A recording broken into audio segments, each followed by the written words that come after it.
الانبیاء والمرسلین خاتم النبیین وعلی آلہ واصحابہ واولیاء امتہ اجمعین برحمتک یا ارحم الراحمین۔ حضور سرور عالم، شفیع اعظم، رحمت عالم، جان عالم، بہار عالم صلی اللہ تعالی علیہ وآلہ وسلم نے ارشاد فرمایا، حدیث پاک کا مفہوم پیش کر رہا ہوں کہ جو بندہ 10 بار صبح کو اور 10 بار شام کو ہماری ذات پاک پہ دروشی پڑھے گا، قیامت والے دن وہ ہماری شفاعت کو پالے گا۔ اللہ کریم ہم سب کو قیامت کے دن اپنے محبوب علیہ الصلاۃ والتسلیم کی شفاعت سے بہرہ مند فرمائے۔ شفاعت کے حصول کی دعا مسلسل اللہ تعالیٰ کے دربار میں کرتے رہنا چاہیے۔ شفاعت ہی وہ ہے کہ جس پر ہماری امیدیں اور نظریں لگی ہوئی ہیں۔ ایک محرم راز نے یعنی سرکار رضا نے کہا تھا، پیش حق مجدہ شفاعت کا سناتے جائیں گے، آپ روتے جائیں گے ہم کو ہنساتے جائیں گے،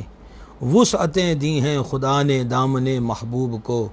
جرم کھلتے جائیں گے اور وہ چھپاتے جائیں گے۔ ہم سب مل کر اپنے آقا و مولا صلی اللہ تعالی علیہ وآلہ وسلم کے دربار گوہربار میں ہدیہ اصلاۃ والسلام پیش کریں۔ الصلاۃ والسلام علیکہ یا سیدی یا رسول اللہ وعلی آلہ وصحابہ یا سیدی یا حبیب اللہ۔ احباب ذی وقار، غزوہ بدر کبریٰ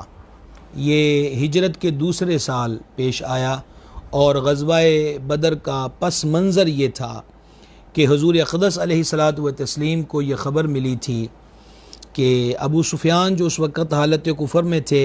وہ مکہ کا بہت بڑا تجارتی قافلہ لے کر سوئے مکہ رواں دواں تھا۔ آقا علیہ الصلاۃ والتسلیم کا ارادہ یہ تھا کہ ایک تو وہ مال مسلمانوں کے ہاتھ آئے، اور دوسرے نمبر پر معاشی طور پر جو کفار سرکشی، عداوت و بغاوت میں بڑھ چکے تھے، ان کی کمر ٹوٹے، اور مسلمانوں کے پاس مال کی کثرت بھی ہو اور بہتات بھی ہو اور کفار پہ غلبہ بھی ہو۔ بڑے ہی شارٹ کٹ لفظوں میں یہ عرض کرنا چاہ رہا ہوں اس پس منظر کو کہ حضور نبی کریم علیہ الصلاۃ والتسلیم اس ارادے کے ساتھ جلدی میں روانہ ہوئے۔ سرکار علیہ الصلاۃ والتسلیم کے ساتھ 313 کا جو عدد ہے اس کے بارے میں انشاءاللہ ہم اس تک پہنچتے ہوئے وقت ملتا ہے تو میں آپ کو تفصیل بھی عرض کرتا ہوں۔ اور حالت یہ تھی کہ تعداد جو سواریوں کی تھی وہ بھی کم تھی۔ اس کا اندازہ آپ اس بات سے لگا سکتے ہیں کہ ایک اونٹ پر 3 افراد سوار ہوتے تھے، اور جس اونٹ پر حضور اقدس علیہ السلام جلوہ گر تھے ان کے ساتھ مولا اللہ تعالی وجہ الکریم اور ایک صاحب اور تھے۔ باریاں مقرر تھیں کہ کس نے کتنی دیر بیٹھنا ہے اور کتنے فاصلے تک چلنا ہے۔ جب نبی پاک صلی اللہ تعالی علیہ وآلہ وسلم کے پیدل چلنے کی بات ہوتی تو مولا مرتضیٰ اور ان کے رفیق حضور سے عرض کرتے کہ یا رسول اللہ علیہ الصلاۃ والتسلیم، آپ سوار رہیں، آپ کی جگہ ہم چلتے ہیں۔ تو آقا کریم علیہ الصلاۃ والتسلیم ان سے فرمایا کرتے کہ تم زیادہ سعی اور طاقت مجھ سے نہیں رکھنے والے، اور دوسرا کہ جو ثواب کی تمنا تمہارے دلوں کے اندر ہے، میں بھی اللہ تبارک و تعالیٰ کے دربار سے اجر چاہتا ہوں۔ میرے سرکار علیہ السلام کا یہ طریقہ ہم سب کے لیے مشعل راہ ہے۔ حضور علیہ الصلاۃ والتسلیم نے ہر ایک بندے کو اپنی سیرت کے یہ روشن پہلو عطا فرمائے ہیں۔ محبت، عقیدت، احترام کے جو تقاضے ہیں وہ اپنی جگہ پہ درست اور قائم ہیں۔ حقوق کا جو معاملہ ہے اس پر بڑا زور دیا گیا، اس کی بڑی تعلیم دی گئی اور بڑی ترغیب ارشاد فرمائی گئی۔ عرشوں کا مہماں اپنی باری پر پیدل قدم رنجاں ہیں، اور عرض کے باوجود بھی حضور علیہ الصلاۃ والتسلیم سواری پہ رونق افروز نہیں ہوتے۔ یہ شاہ ہو یا گدا ہو، پیر ہو یا مرید ہو، عالم ہو یا جاہل ہو، استاد ہو یا شاگرد ہو، حاکم ہو یا محکوم ہو، ہر ایک کے لیے حضور علیہ الصلاۃ والتسلیم کی یہ مبارک ادا بہت بڑا سبق بھی ہے اور عمل کرنے کا بہت حسین راستہ بھی ہے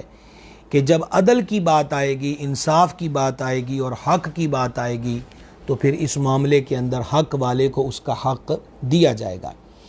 مختصر یہ کہ ابو سفیان کو بھی اس چیز کی بھنک ہو گئی کہ اس قافلے کا تعاقب ہونے کو ہے، اور ابو سفیان راستے کے پیچ و خم سے واقف تھے۔ ابو سفیان نے اس وقت جو حالت کفر میں تھے اور بعد کے اندر ان کو اسلام کی دولت نصیب ہوئی فتح مکہ پر، وہ مختلف راستوں کے روٹ بدل کر قافلے کو بچانے میں کامیاب ہو گئے، اور ابو سفیان نے ایک بندے کو مکہ شریف بھیجا تھا اہل مکہ کو مدد کے لیے کہ تمہاری کمر ٹوٹ جائے گی، معیشت تمہاری گر جائے گی، مدینے والے جو ہیں وہ اس قافلے کو حاصل کرنے کے لیے تگ و دو کر رہے ہیں۔ چنانچہ اہل مکہ کے اندر جوش بھی تھا، تعصب بھی تھا، انانیت بھی تھی، بڑائی اور بالادستی کی سوچ بھی تھی۔ 1000 افراد جو کہ بہت بڑا لشکر اور لشکر جرار ہے، پورے سامان حرب کے ساتھ، پوری سواریوں کے ساتھ، آپ ان کے قافلے کا اندازہ اس بات سے کیجئے گا کہ باقاعدہ شراب کا انتظام موجود ہے، گانے والی عورتوں کا انتظام موجود ہے، 9 10 اونٹ روزانہ وہ ذبح کر کے پکا کر اس کو کھاتے ہوئے نظر آتے ہیں۔ یعنی پوری نخوت اور تکبر کے ساتھ اور اس عزم کے ساتھ وہ مکہ سے نکلیں کہ معاذ اللہ اہل حق کو کچل ڈالیں گے اور ان کا نام و نشان تک مٹا دیں گے۔ بات کو اور مختصر کرتے ہیں، نبی مکرم صلی اللہ تعالی علیہ وآلہ وسلم اسی طرح آگے بڑھتے رہے، اور المختصر یہ کہ بدر سے کچھ فاصلے پر یہ خبر مل گئی کہ اہل مکہ بدر کے قریب آ چکے ہیں۔ اب نبی پاک صلی اللہ تعالی علیہ وآلہ وسلم نے اپنے غلاموں کے ساتھ اس معاملے پر گفتگو فرمائی کہ بتاؤ کہ تم اب کیا کہتے ہو کہ گھر سے جب ہم چلے تھے تو وہ اس لیے چلے تھے کہ ایک قافلے کو حاصل کریں گے، لیکن اب معاملہ یہ ہے کہ 1000 جنگجوؤں کے ساتھ مقابلے کی نوبت آن پڑی ہے، بتاؤ کہ تم کیا کہتے ہو۔ جو مہاجر صحابہ اکرام علیہ مردوان تھے وہ یہی عرض کر رہے تھے، یا رسول اللہ علیہ السلام، حکم کا اختیار بھی آپ کے پاس ہے، راہ بھی آپ ہی ارشاد فرمائیں گے، ہم غلام ہیں، جو حکم ہوگا اس کی تعمیل کریں گے۔ لیکن نبی پاک علیہ السلام بار بار فرما رہے تھے کہ تم کیا کہتے ہو۔ تو انصار کے سردار حضرت سیدنا سعد رضی اللہ تعالیٰ عنہ کھڑے ہوئے اور عرض کی، یا رسول اللہ علیہ السلام، لگتا یہ ہے کہ حضور علیہ الصلوۃ والتسلیم جو استفسار فرما رہے ہیں، حضور کا روح سخن ہماری طرف ہے۔ فرما ہاں۔ تو عرض کی، یا رسول اللہ علیہ السلام، اللہ نے ہم پہ کرم کیا کہ دامن اسلام بخشا، آپ کے دامن اقدس کی پناہ ہمیں عطا فرمائی، دولت ایمان سے ہمیں مشرف اور منور فرمایا۔ تو حضور اب آپ ہم سے نہ پوچھیں کہ ہماری رائے کیا ہے، خدا کی قسم اگر آپ سمندر میں کود جانے کا فرمائیں گے تو ہم وہاں کود جائیں گے، آپ طویل سے طویل راہوں پہ چلنے کا ارشاد فرمائیں گے تو ہم چلیں گے، اور ہم قوم موسیٰ کی طرح یہ نہیں کہیں گے کہ اے موسیٰ تو لڑ اور تیرا رب لڑے، ہم یہاں پر بیٹھے ہیں، بلکہ ہم یہ عرض کریں گے کہ اے جانے جہاں آپ جلوہ گر رہیے اور ہم سینہ سپر ہو کر کفار سے مقابلہ کرتے ہیں، اور حضور جب تک ہمارے وجود کے اندر زندگی کی رمق باقی ہے کسی کافر کو آپ کے قریب نہیں پھٹکنے دیں گے۔ حضرت سعد وہ بختور شخصیت ہیں، وہ نام کے بھی سعد ہیں اور ذات کے بھی سعد ہیں کہ ان کی اس بات سے نبی رحمت صلی اللہ تعالی علیہ وسلم کے رخ زیبہ پر خوشی کے آثار نمایاں ہوئے، اور آقا کریم علیہ الصلوۃ والسلام نے اس مقام پہ فرمایا، بڑھو، اللہ کی قسم ہے کہ میں اپنی آنکھوں سے دیکھ رہا ہوں کہ کافر قتل ہو کے کس جگہ پر گریں گے، بڑھو اس فتح کی طرف جو اللہ نے تمہارے لیے مقرر کر رکھی ہے۔ اباب ذی وقار حضرات صحابہ کرام علیہ رضوان کا یہ جو عرض کرنا ہے نبی کریم صلی اللہ علیہ وآلہ وسلم کے دربار اقدس کے اندر، یہ اہل محبت کی داستان عشق کا ایک حسین حصہ ہے کہ یہاں انکار نہیں اقرار ہو رہا ہے، یہاں بھاگنے کی بات نہیں، ان کے قدموں پہ مر مٹنے کی بات ہو رہی ہے۔ یہی نہیں ہے، جب یہ قافلہ تیار ہو رہا تھا تو سیدنا سعد بن ابی وقاص رضی اللہ تعالی عنہ کے بھائی حضرت عمیر رضی اللہ تعالی عنہ، ان کی عمر اس وقت صرف 16 سال تھی، تو وہ اپنے آپ کو چھپا رہے تھے۔ کس لیے چھپا رہے تھے؟ بچنے کے لیے نہیں، اس لیے کہ میں کم عمر ہوں اور کم عمروں کو دیکھ کر حضور علیہ السلام واپس کر دیں گے، لہٰذا وہ اپنے آپ کو چھپانے کی کوشش کر رہے تھے۔ اللہ اکبر کبیرہ، کہاں لوگ کوششیں کرتے ہیں کہ زندگی بچ جائے، اور ایک یہ عشق والے کامل الایمان لوگ ہیں جو اس تمنا میں پھرتے ہیں کہ کاش ہماری جان جانا علیہ الصلوۃ والسلام کے نام اور ذات تحفظ اور اسلامی علم کو لہراتے ہوئے قربان ہو جائے۔ مختصراً یہ کہ شہادت کا شوق تھا، اور بالآخر انہوں نے پیش تو ہونا تھا کہ کون کون ساتھ جا رہے ہیں۔ تو نبی پاک صلی اللہ تعالیٰ علیہ وسلم نے فرمایا تم واپس چلے جاؤ، تمہاری تو بھی اٹھتی ہوئی جوانی ہے، 16 سال کی عمر ہے، تم واپس چلے جاؤ۔ سرکار نے جب ان کو یہ فرمایا تو حضرت سیدنا عمیر رضی اللہ تعالیٰ عنہ رونے لگ گئے، اور جب ان کا رونا رحمت عالم علیہ الصلوۃ والسلام نے دیکھا تو نبی پاک علیہ الصلوۃ والسلام نے ان کے اس جذبہ شہادت اور اس شوق و عشق اور اس وارفتگی و محبت کو دیکھ کر کریم علیہ الصلوۃ والتسلیم نے ان کو اجازت عطا فرمائی، اور بلکہ ان پر خود اپنی تلوار کا جو پرتلہ ہے وہ لگا دیا۔ پرتلے کا مطلب وہ ہے کہ وہ پیٹی جو تلوار لٹکانے کے لیے کندھے پر ڈالتے ہیں۔ بدر کے اندر جلوہ گری ہو گئی جان عالم علیہ الصلوۃ والتسلیم کی۔ کفار نے جہاں پڑاؤ کیا ہوا تھا وہ جگہ مٹی پر وہ مٹی پر محیط مسلط تھی، مٹی کی کیفیت تھی۔ اہل ایمان نے جہاں پہ پڑاؤ کیا تھا وہاں ریت زیادہ تھی، مٹی پر ٹکنا کھڑے ہونا آسان تھا، اور جب ریت میں چلتے ہیں تو وہاں ایسا ہوتا ہے کہ بندوں کے پاؤں جو ہیں وہ چلنے میں دھنس جاتے ہیں اور چلنے میں دقت ہوتی ہے۔ دوسرا معاملہ یہ ہوا کہ کفار کنوؤں پر یا حوض تالاب جو وہاں موجود تھے ان پہ قبضہ کر چکے تھے، اہل ایمان جس طرف موجود تھے وہاں پر پانی موجود نہ تھا۔ تیسرا کام یہ ہوا کہ بہت سے حضرات پر غسل فرض ہو گیا، پھر نمازوں کا معاملہ تھا تو وضو کے لیے پانی موجود نہ تھا۔ چوتھا مرحلہ دیکھیے تو تعداد ان کی کم تھی اور کافروں کی تعداد جو تھی وہ زیادہ تھی۔ شیطان اس موقع کا فائدہ اٹھا رہا تھا اور اس نے اہل ایمان میں مایوسی پھیلانے کی کوشش کی۔ راہ حق پر چلنے والوں کے لیے سب سے بڑی رکاوٹ مایوسی ہوتی ہے، اور مایوسی شیطان کا وہ ہتھیار ہے جو معاذ اللہ بہت زیادہ اثر رکھتا ہے اور کامیاب ہو جاتا ہے، پر اثر ان پہ رکھتا ہے جو کمزور ہوتے ہیں۔ شیطان نے بددلی اور مایوسی پھیلانے کی کوشش کی، تم حق پر ہو، تم حق تھوڑی ہے، ان کی تعداد زیادہ ہے، تمہارے پاس تلواریں بھی پوری نہیں ہیں تمہاری تعداد کے مطابق، وہ مسلح ہو کر آئے ہیں، تم ریت پر ہو کہ چلتے ہو تو تمہارے پاؤں زمین میں دھنس جاتے ہیں، وہ چٹیل جگہ پہ قیام پذیر ہیں، اور تم میں سے بعض پہ غسل فرض ہو گیا، وضو کی ضرورت ہے، تمہارے پاس پانی نہیں، وہاں پینے کے لیے شراب کے مٹکے دستیاب ہیں۔ یہ بددلی اور مایوسی بدر میں جب شیطان لعین نے پھیلائی تو اللہ تبارک و تعالی نے اہل ایمان کی مدد کی، اور اللہ جل شانہ کی وہ جو مدد تھی اس کا طریقہ کار کیا ہوا کہ رب العزت جل شانہ نے بارش نازل فرما دی۔ بارش کا پہلا اثر یہ ہوا کہ جو چٹیل جگہ تھی وہ کیچڑ بن گئی اور کفار کو چلنے میں پھسلن کا سامنا کرنا پڑا۔ اہل ایمان جس ریت پہ پڑاؤ کیے ہوئے تھے بارش کی وجہ سے وہ ریت جم گئی، چلنے میں آسانی ہو گئی۔ نمبر 2، صحابہ کرام علیہ رضوان نے وہاں چھوٹے چھوٹے حوض بنا لیے، بارش کا پانی ان میں جمع ہو گیا۔ نمبر 3، اللہ جل شانہ نے بارش کے ساتھ اہل ایمان پہ نیند ڈال دی۔ اب نیند کی حالت میں ان پہ جم کے بارش برس رہی ہے، جن کے پر غسل فرض تھا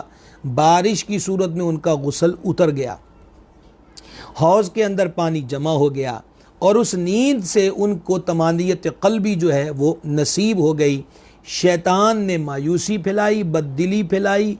دشمن نے اس ہتھیار کو استعمال کیا، لیکن اہل حق جذبہ صادقہ کے ساتھ حضور صلی اللہ علیہ وسلم کی پیروی کرتے ہوئے اس میدان میں اترے تھے۔ رحمان جل شانہ نے عرشوں سے مدد کو نازل فرما دیا اور غسل بھی ہو گئے، پانی بھی جمع ہو گیا، اور دھنسن جو پاؤں دھنستے تھے ریت پر وہ معاملہ بھی حل ہو گیا۔ نبی کریم صلی اللہ تعالیٰ علیہ وسلم کے لیے اونچے ٹیلے پر بدر میں خیمہ قائم کر دیا گیا۔ یہ خیمہ حفاظتی تدابیر کو پیش نظر رکھتے ہوئے قائم کیا گیا تھا۔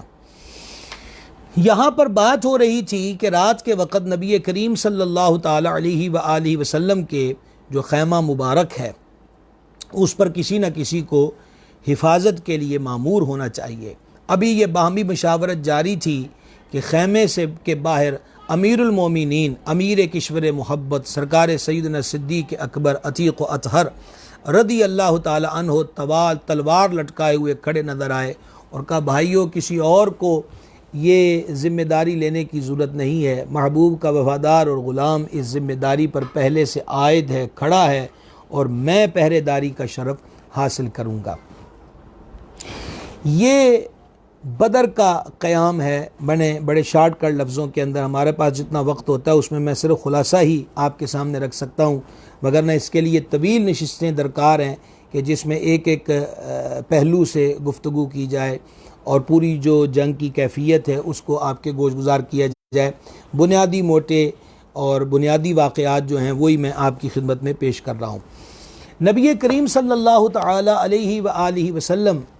نے دعا مانگی اللہ تبارک و تعالیٰ کے دربار پہ، عرض کی اے میرے مالک جل جلالک، یہ تیرے ماننے والوں کی ایک مختصر سی جماعت میدان میں آن کھڑی ہوئی ہے، الہی مکے کے جگر پارے پوری رعونت اور تکبر کے ساتھ ان کو کچلنے کا عزم لے کر مقابلے میں کھڑے ہیں۔ میرے مولا، تو نے مجھ سے جو نصرت کا وعدہ فرمایا ہے اپنے اس وعدے کو پورا کر، اگر یہ ختم ہو گئے تو پھر تیرا نام لینے والا کوئی نہیں رہے گا۔ نبی پاک علیہ السلام اس قدر الحاح و زاری سے دعا فرما رہے تھے کہ حضور نے اپنے ہاتھوں کو آسمانوں کی طرف بلند کر دیا، اور اس کیفیت اور حالت میں میرے آقا علیہ السلام کے مبارک شانوں سے چادر اتر کر فرش پر آ گئی۔ حضرت امیر المومنین سرکار صدیق اکبر رضی اللہ تعالی عنہ نے جب جان عالم علیہ السلام کی اس کیفیت کو دیکھا تو صدیق اکبر عتیق و اطہر رضی اللہ تعالیٰ عنہ نے چادر اطہر کو اٹھایا اور حضور پر نور علیہ السلام کے مبارک کندھوں پر اس چادر کو پہنایا اور پیچھے سے سرکار علیہ السلام کو اپنی باہوں میں لے لیا۔ کیا نصیب ہے، کیا مقدر ہے، کیا شان ہے۔ اور باہوں میں لے کر عرض کیا یا رسول اللہ علیہ السلام، میرے ماں باپ آپ پہ قربان ہوں، حضور بس کیجئے، اللہ تعالیٰ نے پہلے کبھی آپ کی دعا کو رد نہیں فرمایا، آپ کی دعا ہمیشہ جو ہے وہ اجابت و قبولیت کے جوبن اور بہار پر جا کر ٹکتی ہے، تو اللہ تعالیٰ نے جو آپ سے وعدہ فرمایا وہ اللہ آپ کے وعدے کو پورا کرے گا۔ یہاں پر علماء نے بڑے نفیس گفتگو کی ہے کہ حضرت صدیق اکبر رضی اللہ تعالیٰ عنہ کو کیا حضور علیہ السلام سے زیادہ اس بات کا یقین تھا؟ وہ جو سرکار سے عرض کر رہے تھے کہ حضور آپ بس کیجئے، اللہ تعالیٰ نے کبھی آپ کی دعا کو پہلے رد فرمایا ہے جو اب دعا رد ہوگی، اور اللہ تو آپ سے وعدہ کر چکا، وہ اپنا وعدہ پورا فرمائے گا۔ تو علماء نے کہا کہ نہیں، حضور علیہ السلام سے زیادہ اللہ کی معرفت کسی کو حاصل نہیں ہے۔ سب سے زیادہ اللہ جل شانہ کی جو معرفت ہے وہ نبی، معرفت کا مطلب پہچان، وہ حضور نبی پاک صلی اللہ تعالیٰ علیہ وسلم کی ذات سعودہ صفات کو حاصل ہے۔ انہوں نے کہا اصل میں جہاں یہ دعا اللہ تبارک و تعالیٰ کی مدد اور نصرت کو طلب کرنے کے لیے مانگی جا رہی تھی، وہیں یہ دعا اہل ایمان کے یقین کو بڑھانے کے لیے مانگی جا رہی تھی، کیونکہ یہ وہی شمع رسالت کے پروانے ہیں جو جانتے ہیں کہ جو اس وقت دعا فرما رہے ہیں یہ وہی ہیں کہ انگلی کا اشارہ کرے تو چاند 2 ٹکڑے ہو جاتا ہے، یہ وہی ہے کہ جب ہاتھ اٹھا دیں اللہ تبارک و تعالیٰ ان کی دعا کو قبول فرماتا ہے۔ تو جس طرح حضور اب اللہ کے حضور عاجزی کے ساتھ دعا کر رہے ہیں، یقیناً فتح ہمارا مقدر ہے کہ حضور علیہ السلام کی دعا کبھی رائے گاہ نہیں جاتی۔ احباب گرامی قدر، مزید ہم اپنی بات کو اختصار کی طرف لانے کی کوشش کرتے ہیں کہ اب بدر کی صبح کا دن جو تھا وہ کہہ لیجئے کہ طلوع ہو گیا، اور جب وہ دن طلوع ہو گیا اس دن بھی بہت ساری اللہ تبارک و تعالیٰ کی مدد، اللہ تبارک و تعالیٰ جل شانہ کی عنایات کا ظہور جو ہے وہ میدان بدر کے اندر آیا۔ مثلا نبی مکرم علیہ السلام صبح کو پھر دعا فرما رہے تھے، اللہ جل شانہ نے اپنے حبیب علیہ السلام پر نیند ڈال دی، اور جب حضور علیہ السلام پہ نیند ڈالی تو حضرت صدیق اکبر رضی اللہ تعالیٰ عنہ حضور کی خدمت میں حاضر ہوئے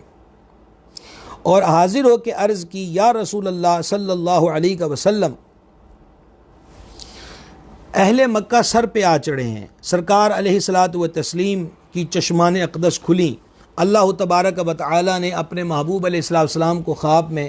کافر تھوڑی تعداد کے اندر دکھائے، حضور علیہ السلام کا چہرہ خوشی سے چمک رہا تھا، اور جانے جہاں علیہ السلام صدیق اکبر عتیق و اطہر رضی اللہ تعالیٰ سے فرما رہے تھے ابو بکر مبارک ہو، اللہ کی مدد آ گئی ہے، جبریل میدان بدر میں فرشتوں کے ساتھ آ چکا ہے، اور بدر کی خاک میں نے جبریل کے گھوڑے کے جو سامنے کے دانت اور منہ ہیں اس پر لگی ہوئی اپنی آنکھوں سے دیکھی ہے۔ صف بندی کا وقت آ گیا۔ نبی پاک علیہ الصلاۃ والتسلیم نے حضرات صحابہ کرام علیہم رضوان کی صف بندیوں کا سلسلہ شروع کر دیا۔ اس دوران ایک بڑا محبت والا واقعہ پیش آیا کہ حضرت سیدنا سواد رضی اللہ تعالی عنہ وہ صف کے تھوڑا سا آگے کو ہو کے کھڑے تھے۔ نبی پاک علیہ الصلاۃ والسلام نے آپ کے ہاتھ میں ایک لکڑی تھی، حضور علیہ السلام نے ان کو اس لکڑی کو ان کے شکم میں چبھویا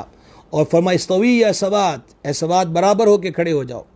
حضرت سواد رضی اللہ تعالیٰ نے عرض کی یا رسول اللہ علیہ السلام، آپ نے مجھے ضرب شدید لگائی ہے اور اللہ تعالیٰ نے آپ کو حق اور انصاف کے ساتھ بھیجا ہے، تو یہ جو مجھے ضرب لگائی گئی ہے مجھے اس کا بدلہ عطا کیا جائے۔ قربان جائیے، جب ایک غلام نے اپنے آقا سے یہ کہا تو حضور پر نور علیہ الصلاۃ والسلام نے فوراً اپنے ہاتھ مبارک میں موجود وہ لکڑی جو تھی، وہ چھڑی جو تھی، حضرت سواد رضی اللہ تعالی عنہ کو تھما دی۔ انہوں نے وہ چھڑی کو پکڑا اور جانا علیہ الصلاۃ والسلام کی طرف دیکھ کے عرض کیا آقا میرے وجود پہ اس وقت قمیص نہیں ہے اور آپ کے وجود اطہر پر قمیص موجود ہے، تو جب قصاص لینا ہے، بدلہ لینا ہے تو حضور کیفیت ایک جیسی ہوگی۔ سرکار علیہ السلام نے ان کی اس بات پر بھی کسی قسم کی ناراضگی اور جلال کا اظہار نہیں فرمایا، بلکہ حضور علیہ السلام نے اپنی قمیص مبارک کو بطن انور سے اٹھا دیا۔ حضرت سواد رضی اللہ تعالیٰ عنہ آگے بڑھ رہے ہیں، صحابہ کرام علیہ رضوان کے دل دھڑک رہے ہیں۔ بھلا جو یہ کہا کرتے تھے کہ ہم تو اتنا بھی برداشت نہیں کر سکتے کہ سرکار کی ایڑی مبارک میں کانٹا چبھ جائے اور ہم آرام سے اپنے گھروں کے اندر بیٹھے ہوں، تو وہ یہ کیسے برداشت کر سکتے ہیں کہ حضور علیہ الصلوۃ والتسلیم کے وجود اقدس پر اپنے ہی قافلے کا کوئی فرد جو ہے وہ چھڑی اٹھانے کی جرت کرے اور حضور پر نور علیہ الصلوۃ والتسلیم کے وجود انور کو معاذ اللہ کسی قسم کی اذیت کا سامنا کرنا پڑے۔ سواد کے قدم بڑھ رہے تھے، عشاق کے دل دھڑک رہے تھے۔ جیسے ہی حضرت سواد حضور کے وجود پر نور کے عین قریب ہو گئے، انہوں نے چھڑی کو زمین پہ ڈالا اور اپنی باہوں سے حضور علیہ الصلوۃ والسلام کو باہوں میں لے لیا، ہم پنجابی میں کہتے جھپا ڈال لیا، اور حضور کے جسم کو چومنے لگ گئے۔ بعض علماء نے لکھا ہے کہ وہ مہر نبوت کے بوسے لینے لگ گئے سرکار کے وجود انور کو۔ اللہ اللہ، کیا الفاظ کہاں سے ڈھونڈ کر لائیں کہ یہاں الفاظ محدود سے محدود نظر آتے ہیں۔ اس کیفیت کو لفظوں میں بھی کون بیان کر سکتا ہے؟ جو گلیوں سے گزر جائیں تو گلیاں مہک جائیں۔ اب ان کے وجود پر نور کا بوسہ جو ہے وہ حضرت سواد لے رہے ہیں۔ کیا خوشبو ہوگی، کیا روحانیت ہوگی، کیا نورانیت ہوگی، کیا سرور ہوگا۔ ہم نے روایتوں میں پڑھا ہے کہ سخت سے سخت اذیت ناک زندگی گزارنے والا بندہ بھی جب جنت میں داخل ہوگا تو جنت کی ہوا کا پہلا جھونکا جب اس کے وجود کو مس کرے گا تو اسے ایسا لگے گا کہ جیسے کبھی مجھے دنیا میں کوئی تکلیف ہوئی ہی نہ تھی۔ جنت کی ہوا کے جھونکے کا یہ اثر ہے، وجود مصطفیٰ جان رحمت علیہ الصلوۃ والسلام کی برکات اور بہاروں کا اثر کیا ہوگا۔ حضور پر نور صلی اللہ تعالی علیہ وآلہ وسلم نے یہ دیکھا تو فرمایا سواد یہ کیا کر رہے ہو، تم تو بدلہ لینے لگے تھے۔ عرض کی یا رسول اللہ علیہ السلام میرے ہاتھ ٹوٹ جائیں کہ آپ کی ذات اقدس پر اٹھیں، میں تو جان قربان کرنے کے لیے میدان میں آیا ہوں۔ فرما پھر تم نے یہ اختیار کیوں کیا جو مجھ سے تم نے یہ مطالبہ کیا ہے؟ عرض کیا حضور میدان سج گیا ہے، موت حاضر ہے، آخری لمحے ہیں، میں نے یہ چاہا کہ میرا بدن آپ کے وجود اقدس سے مس ہو جائے اور مس ہونے کی برکت پا جائے اور پھر میں شہادت کے مرتبے پر فائد ہو جاؤں۔ آپ نے غور کیا، شہادت اتنا بڑا رتبہ، اتنا بڑا مقام ہے کہ شہید کا قطرہ خون زمین پر گرنے سے پہلے اللہ جل شانہ شہید کے گناہوں کو معاف فرما دیتا ہے۔ لیکن حضرت سواد رضی اللہ تعالیٰ عنہ کا یہ عمل بتا رہا ہے کہ شہادت کا مرتبہ اپنی جگہ ہے، پر محبوب خدا علیہ السلام کے جسم انور سے مس ہونے کی جو برکت ہے یہ ایسی برکت ہے کہ کوئی چیز اس کا مقابلہ نہیں کر سکتی۔ احباب گرامی قدر، نبی کریم علیہ السلام صفیں بھی درست فرما رہے ہیں اور یہ معاملہ بھی ہو گیا، اور حضور پر نور صلی اللہ تعالی علیہ وآلہ وسلم نے کفار کی تعداد کو دیکھا، ملاحظہ کیا، تو پھر سرکار نے اللہ کی بارگاہ میں عرض کی الہی یہ قریش فخر و تکبر کرتے آ پہنچے ہیں اور چاہتے ہیں کہ تیرے ساتھ جنگ کریں اور تیرے رسول کو جھٹلائیں۔ اے میرے مالک، میں اس مدد کا منتظر ہوں جس کا تو نے مجھ سے وعدہ فرمایا ہے۔ صف آرائی ہو چکی۔ قریش نے عمیر بن وہب جمحی کو لشکر اسلام کی تعداد معلوم کرنے بھیجا۔ وہ لشکر اسلام میں آیا اور دیکھ بھال کر کے واپس جا کر کہنے لگا کہ مسلمان کم و بیش 303 کے لگ بھگ ہیں اور ان کے ساتھ 70 اونٹ اور 2 گھوڑے ہیں۔ اے گروہ قریش، میں نے دیکھا ہے کہ ان کے اونٹوں کے پالان موتوں کو اٹھائے ہوئے ہیں۔ یثرب یعنی مدینہ شریف کا جو پرانا نام ہے وہ استعمال کر کے کہا کہ یثرب کے آبکش اونٹ زہر قاتل سے لدے ہوئے ہیں، ان کو اپنی تلواروں کے سوا اور کوئی پناہ نہیں، وہ گونگے ہیں، کلام نہیں کر سکتے اور سانپوں کی طرح زبانیں منہ سے نکالتے ہیں۔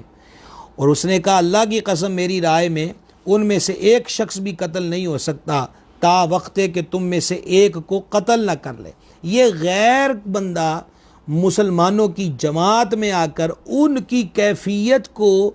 دوسرے لفظوں میں کہہ لیے وہ منظر کشی کر رہا ہے کہ اہل ایمان کس جذبہ صادقہ کے ساتھ اور ارمان شہادت من میں لے کر پوری آب و تاب کے ساتھ کھڑے ہیں۔ پس جب وہ تم میں سے اپنی تعداد کے برابر قتل کر لیں گے تو اس کے بعد تمہارا جینا کیسا ہوگا، اس لیے تم آپس میں مشورہ کر لو۔ حکیم بن حزام نے سنا تو عتبہ بن ربیعہ کے پاس گیا اور اس سے کہا ابو الولید، تو قریش کا سردار ہے، کیا تو چاہتا ہے کہ آخر زمانے تک دنیا میں تیرا ذکر خیر رہے؟ وہ بولا پھر میں کیا کروں؟ حکیم نے کہا لوگوں کو واپس لے جاؤ اور اپنے حلیف عمر بن حضرمی کا خون بہا ادا کر دے۔ عتبہ نے کہا بے شک وہ میرا حلیف تھا، اس کا خون بہار، اس کا نقصان مال جو ہوا وہ سب میرے ذمے ہے۔ تو ابو جہل کے پاس جا، کیونکہ وہی ہے جس کی طرف سے مجھے اندیشہ ہے کہ لوگوں میں لڑائی کرا دے۔ آپ غور کریں اللہ تعالیٰ نے کیسا دشمنوں کے دل پر صرف مومنوں کی صف بندی کا غلبہ ڈال دیا۔ یہ باتیں ایک جاسوس کی جاسوسانہ اطلاع کے بعد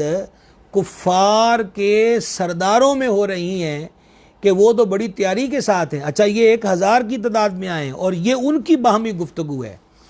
تو عتبہ نے کہا جی وہ اس طرح کرو کہ تم ابو جہل سے جا کر بات کرو۔ پھر عتبہ نے کھڑے ہو کر یوں تقریر کی، اے گروہ قریش، تمہیں محمد کریم صلی اللہ تعالی علیہ وسلم اور ان کے اصحاب سے لڑنے کا کچھ فائدہ نہیں۔ خدا کی قسم اگر تم ان کو قتل کرو گے تو تم میں سے ہر ایک کو ان میں اپنے چچیرے بھائی کے قاتل یا ماموں زاد بھائی کے قاتل یا اپنے خاندان کے کسی شخص کے قاتل کا منہ ہر وقت دیکھنا پڑے گا، اس لیے لوٹ چلو۔ اور حضور علیہ السلام کا نام لے کر کہا کہ وہ اور باقی عرب کو خود آپس میں سمجھ لینے دو۔ حکیم کا بیان ہے کہ میں ابو جہل کے پاس گیا تو کیا دیکھتا ہوں کہ ابو جہل نے زیرہ دان میں سے اپنی زیرہ نکالی ہوئی ہے اور اسے زیتون کے تیل کی جو چیٹک ہے وہ مل رہا تھا۔ میں نے کہا ابو الحکم، عتبہ نے مجھے ایسا کہہ کر تیرے پاس بھیجا ہے۔ ابو جہل نے کہا خدا کی قسم، محمد اور اس کے صحاب کو دیکھ کر اس کا سینہ پھول گیا ہے، یعنی وہ ڈر گیا ہے۔ خدا کی قسم ہم ہرگز واپس نہ ہوں گے یہاں تک کہ اللہ تعالی ہمارے اور ان کے درمیان فیصلہ کر دے۔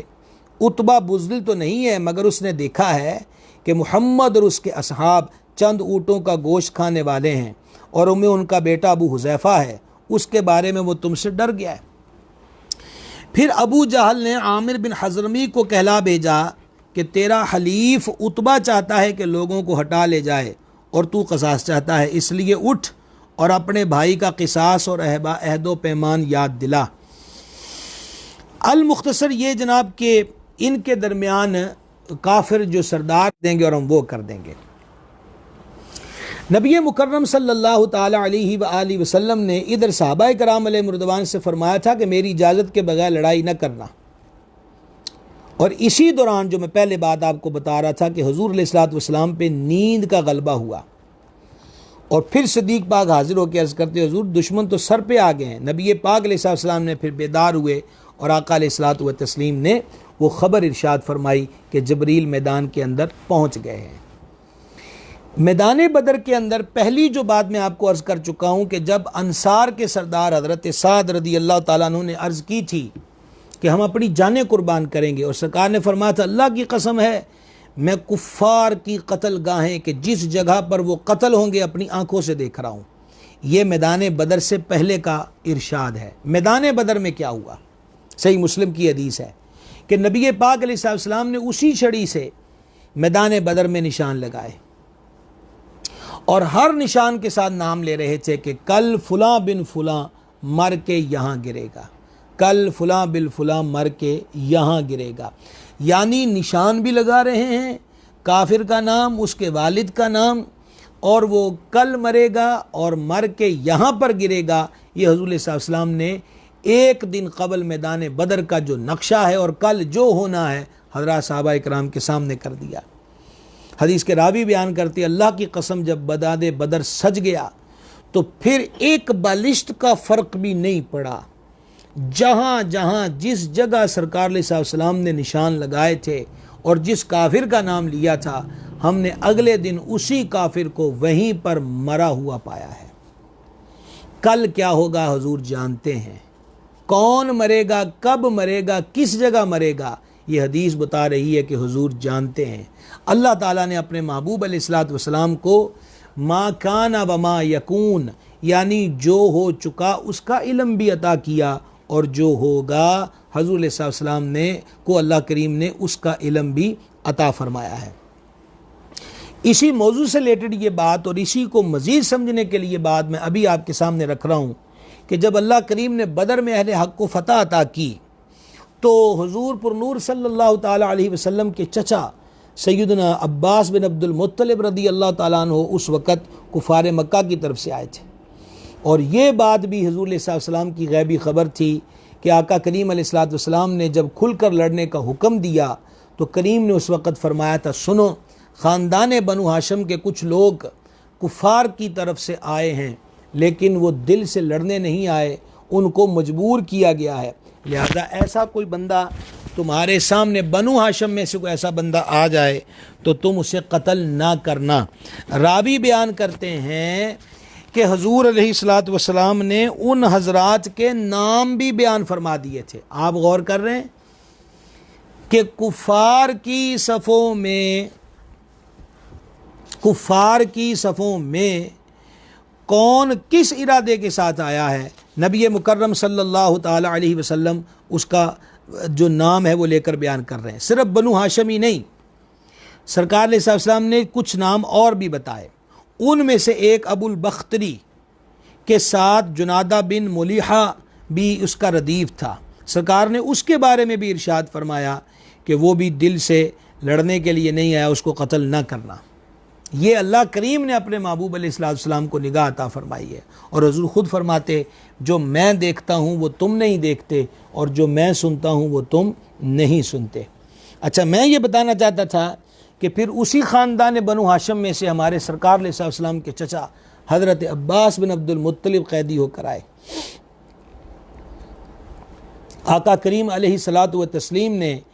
جو مشورہ فرمایا تھا کہ بدر کے اندر جو کفار قید ہو کر آئے ہیں ان کے ساتھ کیا کرنا چاہیے، تو حضرت فاروق اعظم رضی اللہ تعالیٰ عنہ کا تو یہی مشورہ تھا کہ میرا عزیز میرے حوالے کیجئے، مولا علی کا عزیز ان کے حوالے کیجئے، اور باقیوں کے عزیز ان کے حوالے کیجئے، اور پھر ہمیں حکم دیجئے کہ تلواروں سے ان کی گردنیں کاٹ دیں تاکہ دنیا پہ واضح ہو جائے ہمیں اپنے خون کے رشتوں سے محبت نہیں، ہماری محبت کا معیار رسول اللہ صلی اللہ علیہ وسلم کی محبت ہے۔ اور حضرت صدیق اکبر عتیق و اطہر رضی اللہ تعالیٰ عنہ نے عرض کی تھی آقا ان کو قتل کرنے کی بجائے جو ہے وہ ان سے فدیہ لے لیا جائے، اور کیا خبر کہ ان میں سے کتنے لوگ ہیں جو دامن اسلام میں آ جائیں۔ نبی پاک علیہ الصلاۃ والتسلیم نے حضرت صدیق اکبر عتیق و اطہر رضی اللہ عنہ کی رائے کو قبول فرمایا۔ اب فدیہ لینے کی باری آ گئی حضور کے چچا جان کی، تو جان عالم صلی اللہ تعالی علیہ وسلم نے اپنے چچا حضرت عباس بن عبد المطلب رضی اللہ تعالی عنہ کو فرمایا کہ آپ بھی فدیہ دیجیے اور چھوٹ جائیے۔ تو انہوں نے کہا میرے پاس تو ہے ہی کچھ نہیں ہے، میں فدیے میں کیا دے سکتا ہوں، کیونکہ فدیے کی جو تھی اس کے اندر مالیت جو تھی وہ 1000 درہم سے 4000 درہم تک مقرر ہوئی تھی، اور جن کے پاس مال نہیں تھا اور وہ لکھنا جانتے تھے تو ان کا فدیہ یہ تھا کہ وہ انصار کے 10 لڑکوں کو لکھنا سکھا دیں۔ یہ جو کہا جاتا ہے جی کہ دین کے اندر سیکھنا سکھانا اور پڑھنا پڑھانا نہیں ہے، یہ تو وہ لوگ ہیں جو ہسٹری سے ناواقف ہیں۔ جو لکھنا جانتے ہیں وہ ان کا فدیہ یہ مقرر ہوا، جن کے پاس مال نہیں ہے جو لکھنا جانتے ہیں وہ انصار کے فی بندہ انصار کے 10 لڑکوں کو لکھنا سکھا دے۔ یہ فدیہ بھی بعض قیدیوں کا ہوا۔ تو حضرت عباس رضی اللہ تعالیٰ عنہ نے جب کہا کہ میرے پاس کوئی مال نہیں، تو نبی پاک علیہ السلام نے فرمایا چچا جب آپ مکہ سے چلنے لگے تھے تو آپ نے حضرت ام فضل سے جو حضور کی چچی جان ہے رضی اللہ تعالیٰ عنہ، ان کے پاس جو مار رکھا تھا تو آپ نے ان کو رخصت ہوتے وقت یہ نہیں کہا تھا کہ اگر میں لڑائی میں مارا جاؤں تو اتنا فضل کو، اتنا عبداللہ کو اور اتنا عبید اللہ کو ملے، یعنی یہ حضرت عباس کے بیٹے ہیں۔ وہ کس کا مال ہے جو آپ میری چچی کو کہہ کر آئے ہوئے ہیں مکہ شریف میں؟ حضرت عباس حضور کے چہرہ پر نور کو دیکھ رہے تھے۔ حضرت عباس نے فوراً کہا اشہد ان لا الہ الا اللہ واشہد ان محمد رسول اللہ، میں گواہی دیتا ہوں آپ اللہ کے سچے رسول ہیں۔ مکہ سے چلتے وقت میرے گھر کی چھت کے نیچے میری بیوی سے جو بات ہوئی تھی اس بات کو بھی جو ذات جانتی ہے وہ ذات عام نہیں، وہ اللہ کا رسول ہے۔ تو نبی پاک علیہ السلام پوشیدہ باتوں کو جانتے ہیں، غیب کو جانتے ہیں۔ یہ وہ عقیدہ ہے جس کی بنیاد پر حضرت عباس نے کلمہ پڑھا ہے۔ تو اگر مسلمان یہ عقیدہ رکھیں گے تو بھائی وہ اس دائرہ اسلام سے خارج کیسے ہو سکتے ہیں؟ یہ بات سمجھنے کی ہے اور اسے سمجھنا چاہیے۔ عقل کو تنقید سے فرصت کہاں، عشق پہ اعمال کی بنیاد رکھ۔ خیر، عرض یہ ہو رہی تھی کہ نبی مکرم صلی اللہ تعالی علیہ وآلہ وسلم نے یہ جو حکم ارشاد فرمایا تھا، اب جناب کہیے کہ لڑائی کا بدر میں آغاز ہوتا ہے۔ مسلمانوں میں سب سے پہلے جو لڑائی کے لیے نکلے وہ حضرت فاروق اعظم رضی اللہ تعالیٰ عنہ کے آزاد کردہ غلام جو تھے، جن کا نام تھا مہجع، جسے عامر بن حضرمی نے تیر سے شہید کیا۔ یہ بدر کا پہلا شہید ہے۔ پھر انصار میں سے حضرت حارثہ بن سراقہ رضی اللہ تعالیٰ عنہ شہید ہوئے، اور اس کے بعد نبی پاک صلی اللہ تعالیٰ علیہ وسلم نے مسلمانوں کو ترغیب دی اور فرمایا بہشت کی طرف اٹھو جس کا عرض آسمان و زمین ہے۔ ایک صحابی حضرت سیدنا عمیر بن حمام انصاری رضی اللہ تعالیٰ عنہ، انہوں نے عرض کی یا رسول اللہ علیہ السلام جنت کا عرض جو ہے وہ آسمان و زمین ہے، جنت اتنی بڑی ہے؟ فرمایا ہاں۔ حضرت عمیر رضی اللہ تعالیٰ نے یہ سنا تو کہا واہ واہ واہ واہ۔ نبی پاک علیہ السلام نے پوچھا کہ تو نے واہ واہ کیوں کہا ہے؟ حضرت عمیر رضی اللہ تعالیٰ نے عرض کی یا رسول اللہ علیہ السلام فقط اس توقع پر کہ میں بھی اس جنت میں جاؤں کہ جس کا عرض جو ہے وہ زمین و آسمان ہے۔ حضور علیہ السلام نے ان کی یہ بات سن کر کیا فرمایا؟ اس ارشاد ایک سطر کا ارشاد ہے، اس کو بھی سننا۔ نبی رحمت علیہ السلام نے ارشاد فرمایا تو بے شک اہل جنت میں سے ہے۔ اس پر حضرت عمیر رضی اللہ تعالیٰ نے سن کے اتنا خوش ہوئے کہ انہوں نے جو توشہ دان تھا یا تیر رکھنے کا جو ترکش تھا اس سے چھوارے نکال کر کھانے شروع کی، اور پھر کہنے لگے اگر میں زندہ رہوں یہاں تک کہ یہ چھوارے کھا لوں تو البتہ یہ لمبی زندگی ہے۔ اور یہ کہہ کر انہوں نے چھوارے جو تھے وہ پھینک دیے، اور پھینکے اس لیے کہ اب یہی غذا کیوں کھانی ہے، جنت اتنی قریب آ گئی ہے، پھر اگلا کھانا جنت میں جا کر کھائیں گے۔ اور یوں کہہ کر بڑی جواں مردی کے ساتھ وہ لڑتے رہے اور یہاں تک کہ شہادت کا جام نوش فرما لیا۔ دشمنوں کی صف میں اسود بن عبد الاسد مخزومی جو بڑا بد خلق تھا آگے بڑھا اور کہنے لگا میں اللہ سے وعدہ کرتا ہوں کہ مسلمانوں کے حوض سے پانی پیوں گا یا اسے ویران کر دوں گا۔ جب وہ یہ کہہ کر آگے بڑھا تو سرکار سیدنا عم مصطفیٰ اللہ اور اللہ کے رسول کا شیر حضرت سیدنا امیر حمزہ رضی اللہ تعالیٰ عنہ نکلے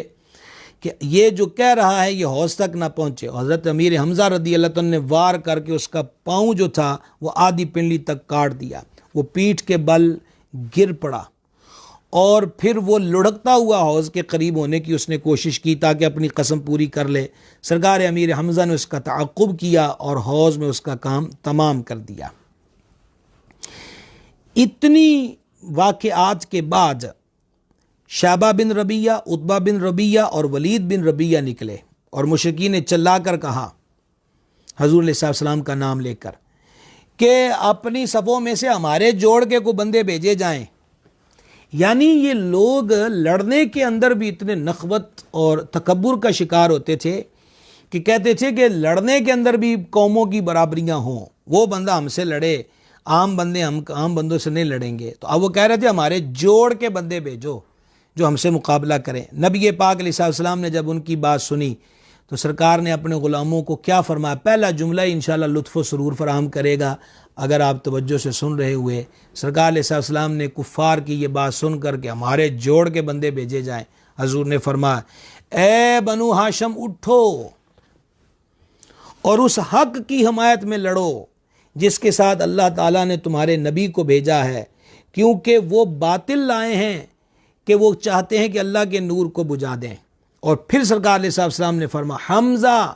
اٹھو، علی بن ابی طالب تم بھی اٹھو، اور عبیدہ بن مطلب سے کہا کہ آپ بھی اٹھو. یہ تینوں جو تھے وہ دشمنوں کی طرف بڑھے اور ان کے سروں پہ خود تھے. عتبہ نے کہا تم بولو تاکہ ہم پہچان لیں کہ تم کون ہو، اپنا تعارف کرواؤ. تو سب سے پہلے حضرت امیر حمزہ رضی اللہ تعالیٰ بولے اور حضرت امیر حمزہ نے اپنا تعارف کیا کروایا؟ فرمایا میں حمزہ بن عبد المطلب شیر خدا اور شیر رسول ہوں. عتبہ بولا یہ اچھے جوڑ ہیں، میں حلیفوں کا شیر ہوں. پھر اس نے اپنے بیٹے ولید سے کہا اٹھ. حضرت مولا کائنات رضی اللہ تعالی عنہ ولید کی طرف بڑھے اور ایک نے دوسرے پر وار کیا، مگر مولا کائنات کی ضرب حیدری نے اس کا کام تمام کر دیا. پھر عتبہ اٹھا، سرکار امیر حمزہ رضی اللہ تعالیٰ عنہ نے اس کو فنار کر دیا. حضرت عبیدہ جو اس بدر کے اندر سب سے زیادہ، بلکہ جمیع صحابہ اکرام جو تھے ان میں سب سے زیادہ عمر رسیدہ تھے، خاندان عبد المطلب کا فرد ہے یہ بھی. حضرت عبیدہ بن مطلب رضی اللہ تعالیٰ عنہ آگے بڑھے. مختصر یہ کہ ان کے قدم شریف پر دشمن نے وار کیا جس سے وہ زخمی ہوئے. مولا مرتضی اور شیر خدا نے وار کرنے والے کو فنار کیا. اور پھر جو تھے حضرت سرکار سیدنا مولا مرتضی کرم اللہ تعالی وجہ الکریم ان کو اٹھا کر حضور علیہ السلام کی بارگاہ میں لے گئے، حضرت عبیدہ رضی اللہ تعالی عنہ کو. اور اس کے بعد جناب پھر گھمسان کی لڑائی ہوئی ہے. اس لڑائی کے اندر جو ہمارے پاس اب وقت بچا ہے، مجھے اختصار سے مزید کام لینا ہوگا. اس لڑائی کے چند مزید اہم واقعات میں اس جنگ کے آپ کے گوش گزار کرنا چاہتا ہوں. اس لشکر میں امیہ بھی آیا تھا. یہ وہی امیہ ہے جو حضرت بلال حبشی رضی اللہ تعالیٰ عنہ کو ستایا کرتا تھا، کلمہ پڑھنے کی پاداش میں ان کو مارا کرتا تھا، مکے کی سخت دھوپ کے اندر ان کے سینے پہ پتھر رکھ کر ان کو لٹا دیا کرتا تھا، بھوکا پیاسا رکھا جاتا اور کہا کرتا تھا کہ یا ہمارے دین پہ آ جاؤ اور تو تمہیں چھوڑ دیں گے، اور تم محمد مصطفیٰ صلی اللہ تعالیٰ علیہ وآلہ وسلم کے دین کو ترک کر دو تو تمہیں نجات مل جائے گی. حضرت بلال مار کھاتے رہے اور احد احد کی صدائیں بلند کرتے رہے. حضرت بلال آج امیہ ہی کو ڈھونڈ رہے تھے کہ جس نے وہ ظلم و ستم ڈھائے کہ جس کی مثال نظر نہیں آیا کرتی تھی. امیہ اپنے بچے کے ساتھ ایک پہاڑ کی چوٹی پہ چڑھتا ہوا جا رہا تھا تو حضرت بلال حبشی رضی اللہ تعالیٰ نے شور ڈالا، وہ دیکھو دشمن خدا بھاگ رہا ہے. المختصر حضرات صحابہ اکرام علیہ مردوان ان کی طرف آگے بڑھے اور بالآخر دونوں باپ بیٹوں کا کام تمام کر دیا. دوسری اس بدر کی ایک بڑی حسین بات یہ ہے کہ اس میدان کے اندر دو کم سن شہزادے بھی تھے، ایک حضرت معاذ اور ایک حضرت معوذ رضی اللہ تعالیٰ عنہما. صحابی پاک فرماتے ہیں کہ یہ دونوں بچے میرے پاس آئے اور کہنے لگے چچا ان میں سے ابو جہل کون ہے؟ میں نے کہا تم نے ابو جہل کو کیا کہنا ہے؟ انہوں نے کہا ہم نے سنا ہے کہ اس نے حبیب خدا علیہ السلام کو بڑی تکلیفیں دی تھی مکہ میں، اور اس بدبخت نے میرے آقا علیہ السلام کی بڑی بے ادبیاں کی ہوئی ہیں. ہم مدینے سے اللہ کی قسم چلے ہی اس لیے کہ یا اس کا سر کاٹیں گے یا اپنی جان اللہ کی راہ میں قربان کر دیں گے۔ صحابی پاک فرماتے ہیں میں نے کہا بچوں وہ بڑا سورما ہے اور تمہاری اٹھتی ہوئی جوانی ہے، تم اس کا کیسے مقابلہ کرو گے؟ انہوں نے کہا بس آپ ہمیں بتا دیں کہ وہ ہے کون، پھر دیکھیے کہ ہم کیا کرتے ہیں۔ اتنے میں ابو جہل گھوڑے پہ سوار گزرتا نظر آیا تو انہوں نے کہا وہ تمہارا شکار جا رہا ہے۔ دونوں حضرات گئے، شاہینوں کی طرح اس پہ جھپٹے اور اس کو ادمویا کر کے زمین پر گرا دیا۔ اور اسی کیفیت کے اندر یہ افراد کے جو دونوں بیٹے تھے حضرت معاذ اور معوذ، ان میں سے ایک بعض علماء نے نقل کیا کہ ایک ایسے تھے کہ جن کے ضرب لگی اور بازو کٹ گیا تھا۔ ادھر یہ ہو رہا تھا اور ادھر جان عالم صلی اللہ تعالی وسلم فرما رہے تھے کوئی ہے جو ابو جہل کی خبر لے کر آئے،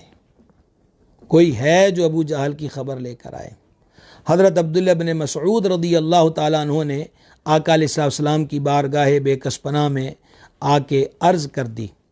کہ یا رسول اللہ علیہ السلام، کیونکہ حضرت ابن مسعود اس کے سینے پر بیٹھ گئے تھے اور بیٹھ کر کہا تھا کہ تو ابو جہل ہے اور بتا آج تو یہ اللہ نے رسوا کیا۔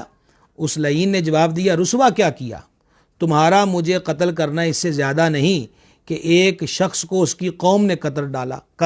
کر ڈالا، کاش مجھے کسان کے سوا کوئی اور قتل کرتا۔ آپ اندازہ کریں آخری وقت تک ابو جہل کا تکبر، کیونکہ وہ یہ کہہ رہا تھا کہ یہ مدینہ شریف والے انصار اور اکثر کسان ہوتے ہیں، دہقان ہوتے ہیں۔ انہوں نے کہا دہقانوں نے میرا مرڈر کر دیا ہے، کاش مجھے کسی بڑی قبیلے والے نے مجھے قتل کیا ہوتا۔ یہ آخر وقت تک اس خبیث کا تکبر تھا، کیونکہ حضرت معاذ اور معوذ دونوں انصار میں سے تھے۔ اچھا، حضرت عبداللہ بن مسعود رضی اللہ تعالیٰ نے اس کا کام تمام کر دیا اور کام تمام کر کے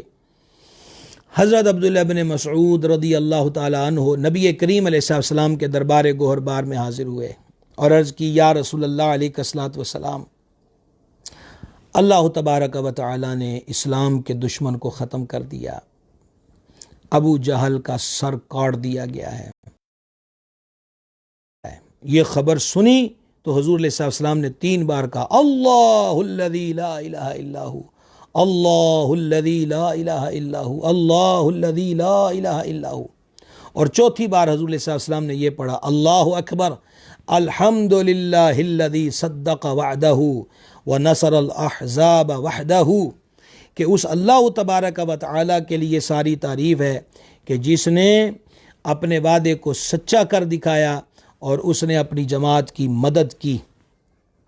اور بعض روایتوں میں ہے کہ حضور علیہ السلام نے اس مقام پر سجدہ شکر ادا کیا۔ اس بات کو ہمیشہ ملحوظ خاطر رکھنا چاہیے۔ حضور پر نور علیہ السلام رحمت ہیں، کرم ہیں، عطا و بخشش کی کان ہیں، مرکز ہیں۔ دیکھیے رحمت عنایت کے خلاف یہ عمل نہیں ہے، کیونکہ ابو جہل دشمن اسلام تھا اور اس کے تکبر و نخوت کی بات ابھی آپ سن چکے کہ مرتے مرتے بھی کہہ رہا ہے کاش مجھے کسانوں نے نہ مارا ہوتا۔ لہٰذا ایسی بات جو ہمارے لوگ عام رسمی طور پہ باتیں کر دیتے ہیں کہ نہیں جی کافر ہی مرا ہے، دین کا دشمن ہی مرا ہے، تو اس پر بھی اس کے لیے رحم کی دعا مانگی جائے، معاذ اللہ تعالیٰ، ہرگز نہیں۔ اللہ کا شکر ادا کیا جائے کہ اللہ تعالیٰ نے کسی دشمن اسلام سے اسلام کو نجات دی ہو، اہل اسلام کو نجات دی ہو، اور یہ رحمت عالم صلی اللہ تعالیٰ علیہ وسلم کی جو مبارک سنت ہے یہ اس سے ثابت ہے۔ اور نبی پاک صلی اللہ تعالیٰ علیہ وآلہ وسلم ایک روایت کے مطابق خود ابو جہل کی جو لاش تھی اس کے قریب تشریف لائے اور سرکار نے اس مقام پر یہ فرمایا تھا کہ یہ اس امت کا فرعون ہے، یہ اس امت کا فرعون ہے۔ اب آپ ذی وقار بدر کے اور 17 رمضان سے ریلیٹڈ 2 عنوان جو ام المومنین صدیقہ کائنات اور ایک یوم فرقان، اس میں ایک بات ایسی ہے جو ہمارے ہاں بھلا دی جاتی ہے، اور میں انشاءاللہ عز و جل کل میرا آپ سے یہ ہے کہ کل میں نے اعتکاف کے مسائل آپ سے ذکر کرنا ہے، لیکن پرسوں میں اس عنوان پر آپ سے گفتگو کروں گا، کیونکہ اس عنوان کو بیان بہت کم کیا جا رہا ہے اور ہمیں چاہیے کہ ہم اس عنوان سے چشم پوشی نہ کریں۔ وہ عنوان کیا ہے ابھی آپ انشاءاللہ تعالی جان لیں گے کہ جب جنگ سے فراغت ہوئی اللہ جل شانہ نے اہل حق کو فتح عطا فرمائی، اور ایسی فتح عطا فرمائی کہ سبحان اللہ کرم ہو گیا۔ تو آقا کریم علیہ السلام نے حضرت زید بن حارثہ رضی اللہ تعالی عنہ کو مدینہ شریف روانہ کر دیا کہ فوراً مدینہ شریف جاؤ اور اہل مدینہ کو خوشخبری دو کہ اللہ تعالیٰ نے ہمیں کفار پہ غلبہ بھی عطا فرمایا اور فتح بھی عطا فرمائی۔ اور اسی غرض سے حضرت عبداللہ بن رواحہ رضی اللہ تعالی عنہ کو مدینہ شریف کی بالائی آبادی کی طرف بھیجا کہ آپ وہاں جا کر ان لوگوں کو خوشخبری سنائیے۔ جب حضرت سیدنا زید بن حارثہ رضی اللہ تعالی عنہ بدر کی فتح کی خوشخبری لے کر مدینہ منورہ پہنچے تو اس وقت مدینہ شریف کے قبرستان جنت البقیع میں حضرت سرکار امیر المومنین عثمان غنی رضی اللہ تعالی عنہ کی زوجائے پاک حضور اقدس صلی اللہ تعالی علیہ وسلم کی شہزادی مقدس سیدہ طیبہ طاہرہ زکیہ مخدومہ کریمہ ولیہ صالحہ شاکرہ صابرہ حضرت سرکار سیدتنا مخدومہ رقیہ صلی اللہ تعالی علی ابیہا و علیہ وبارک وسلم کو ان کی قبر انور میں اتارا جا رہا تھا۔ امید ہے کہ آپ عنوان سمجھ گئے ہوں گے کہ جہاں 17 رمضان کو کل ہم نے ذکر کیا صدیقہ کائنات ام المومنین کا، اور 17 رمضان یوم فرقان ہے، عنوان ہے بدر والوں کا، وہیں 17 اور 18 رمضان کا تعلق ہے نبی پاک علیہ السلام کی 4 شہزادیوں میں سے ایک حضرت مخدومہ سیدہ عالیہ طیبہ طاہرہ سرکار مخدومہ سیدتنا رقیہ بنت رسول اللہ صلی اللہ تعالی علیہ وآلہ وبارک وسلم۔ انشاءاللہ تینوں شہزادیوں پاک کا ذکر ہم ایک نشست میں کریں گے۔ اس جنگ کے اندر اہل ایمان میں سے 14 حضرات ہیں جنہوں نے شہادت کا جام جو ہے وہ نوش فرمایا۔ سور میں مارے گئے اور 70 گرفتار ہوئے۔ نبی پاک علیہ السلام کے حکم سے جو مشرکین مارے گئے تھے ان میں سے 24 رؤساء کو یعنی سرداروں کی لاشیں ایک گڑھے میں ڈال دی گئیں جس میں مردار پھینکا کرتے تھے۔ امیہ بن خلف جو زرہ میں پھول گیا تھا وہ جہاں پڑا تھا وہیں پر اس پر مٹی ڈال دی گئی۔ نبی پاک علیہ السلام کا ایک معمول شریف تھا کہ جب بھی دشمن پہ فتح پاتے تو 3 دن میدان جنگ میں قیام فرماتے۔ یہ سرکار علیہ السلام کا معمول مبارک تھا۔ چنانچہ بدر میں بھی تیسرے روز جب تیسرا روز ہو گیا تو حضور علیہ السلام سوار ہو کر اس کنویں کی منڈیر پہ تشریف لائے کہ جس کے اندر بعضوں نے کہا بھی لاشیں کنویں کے باہر تھیں، یہ بھی بعض کتابوں میں درج ہے، اور اس فرمان کے بعد فرمایا کہ ان کو کنویں میں پھینک دیا جائے۔ اس گڑھے پہ تشریف لائے اور پھر سرکار علیہ السلام نے جو بڑے بڑے سور میں اہل حق کو مٹانے کے لیے اور اپنی طاقت عددی طاقت پر اور اپنے اسلحے پر وہ پھولے نہ سماتے تھے کہ ہم مٹا کے رکھ دیں گے اہل حق کو، اور آج ان کی لاشیں پڑی ہوئی ہیں۔ حضور علیہ السلام وہاں تشریف لائے اور تشریف لا کر ارشاد فرمایا، اے فلاں فلاں کے بیٹے اور اے فلاں فلاں کے بیٹے، یعنی کافروں کے نام لے رہے ہیں۔ فرمایا کیا اب تمہیں تمنا ہے کہ اللہ اور اللہ کے رسول کی اطاعت کرتے؟ جو کچھ ہمارے پروردگار نے ہم سے وعدہ فرمایا تھا ہم نے اسے سچ پایا، اور کیا تم نے بھی اسے جو تمہارے پروردگار نے تم سے وعدہ کیا تھا سچ پایا؟ یہ سن کر حضرت فاروق اعظم رضی اللہ تعالیٰ عنہ نے عرض کی، یا رسول اللہ علیہ الصلوۃ والسلام، آپ ان سے کلام کر رہے ہیں جو مردے ہیں؟ تو نبی پاک علیہ السلام نے فرمایا، اس رب کی قسم جس کے قبضہ و قدرت میں میری جان ہے کہ تم ان سے زیادہ نہیں سنتے، فرق یہ ہے کہ یہ سنتے ہیں مگر جواب نہیں دے سکتے۔ اباب ذی وقار بدر سے ریلیٹڈ ایک بات جو میں نے کہا تھا کہ اگر وقت نے ساتھ دیا تو میں آپ کو 313 کا عدد ہے اس کے بارے میں کچھ گزارش کروں گا کہ یہ 313 کی جو تعداد ہے اس کے اندر ایسا ہوتا ہے کہ بعض لوگ یہاں پر عمومی طور پر سوال پوچھتے ہیں کہ اصل جو تعداد تھی وہ کتنی تھی اور 313 کا جو عدد ہے وہ کس طرح پورا ہوتا ہے۔ اس کے بارے میں ایک میرے آقا علیہ السلام کا جو اختیار ہے وہ بھی میں آپ کے گوش گزار کرنا چاہتا ہوں کہ امیر المومنین سرکار سیدنا عثمان غنی رضی اللہ تعالی عنہ جو تھے وہ مدینہ شریف کیوں ٹھہرے رہے؟ یاد رہے کہ حضرت امیر المومنین سرکار سیدنا عثمان غنی رضی اللہ تعالی عنہ جو ہیں وہ مدینہ پاک کے اندر نبی مکرم صلی اللہ تعالی علیہ وآلہ وسلم کے حکم کے مطابق وہاں پر رکے تھے کہ سرکار کی شہزادی پاک اور ان کی جو زوجہ پاک تھیں وہ بیمار تھیں، تو نبی پاک صلی اللہ تعالی علیہ وآلہ وسلم نے فرمایا کہ تم ان کی تیمارداری کرو۔ اور جب فتح عطا ہوئی اور مال غنیمت تقسیم کرنے کی باری آئی تو نبی پاک علیہ الصلوۃ والسلام نے حضرت عثمان غنی رضی اللہ تعالی عنہ کو بھی اس میں شامل فرمایا۔ نہ صرف یہ کہ ان کو مال پورا ملے گا بلکہ فرمایا ان کو ثواب بھی پورا ملے گا۔ بدر والے جو مومنین ہیں ان کی شان و عظمت کا عالم اس بات سے لگائیے کہ جس طرح صحابہ اکرام علیہ رضوان میں بدر میں شریک صحابہ اکرام کا مقام بڑا ممتاز اور نمایاں اور عیاں ہے، ایسے ہی عرشوں پر ان فرشتوں کا مقام عیاں ہے جو فرشتے میدان بدر میں اہل حق کی مدد کے لیے اترے تھے۔ اہل بدر کی شان و عظمت اور اہل بدر کی جو فضیلت ہے وہ فضیلت جو ہے اتنی ہے کہ حضور علیہ الصلوۃ والسلام نے ان کی حتمی بخشش جو اللہ نے فرمائی ہے اس کا واضح طور پہ اعلان کیا کہ یہ جو بھی کریں اللہ تبارک و تعالی نے ان کی حتمی بخشش فرما دی ہے۔ نبی پاک علیہ السلام کے ساتھ 70 اونٹ، 2 گھوڑے اور 308 مجاہدین تھے، جن میں سے مہاجرین کچھ 60 سے اوپر تھے، باقی سب انصار تھے۔ 8 صحابہ اور تھے جو بوجہ عذر شامل نہ ہو سکے اور نبی پاک علیہ السلام نے ان کو بھی غنیمت میں سے پورا حصہ دیا، لہذا یہ بھی اصحاب بدر میں شامل ہوتے ہیں۔ ان 8 میں سے 3 تو مہاجرین تھے، ایک حضرت سرکار عثمان غنی جو حضرت مخدومہ بنت رسول اللہ مخدومہ سیدتنا رقیہ رضی اللہ تعالی عنہ کی تیمارداری کے لیے حضور کے حکم سے ہی رکے تھے،